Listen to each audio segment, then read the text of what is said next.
Imam Abdurrahman ibn Ahmad ibn Rajab was born in the month of Rajab, hence his name, in Baghdad in 736 Hijri, AD 1337, and came from a family of scholars.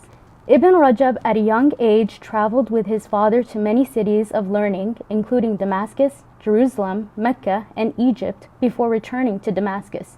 He participated in his father's lessons in Damascus and was thus brought up in an atmosphere of scholarship. Ibn Rajab showed great promise when he was still very young. He mentions that he read books with scholars when he was 5 years old and moreover received certificates from them at that age. After studying with many scholars in Damascus over many years, he went to Mecca for Hajj, thereafter returning to Damascus, where he was by the side of his most famous teacher, Imam Ibn al-Qayyim, the direct student of Imam Ibn Taymiyyah.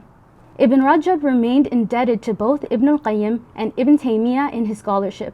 However, Ibn Rajab demonstrated his independence in thought by breaking away from both these eminent scholars on a number of major issues. On these, Ibn Rajab argues his case, providing the evidence and explaining the reasons for his disagreement. This type of academic disagreement amongst scholars enriches any scholarly tradition. A scholar might academically disagree with his predecessors while showing immense love and respect for them. Ibn Rajab spent much of his time either teaching or writing. He wrote extensively, mostly on hadith. One of his most important books was a commentary on the hadith collection known as the Sunan by At-Tirmidhi, as well as a commentary on the hadith in the Sahih collection by Al-Bukhari. His writings are said to number close to 50 titles. Although his main specialization was the hadith, yet he wrote on fiqh, history, and other subjects. A report tells us that Ibn Rajab went to the Bab as-Saghir cemetery in Damascus and told an attendant to dig a grave for him at a particular spot.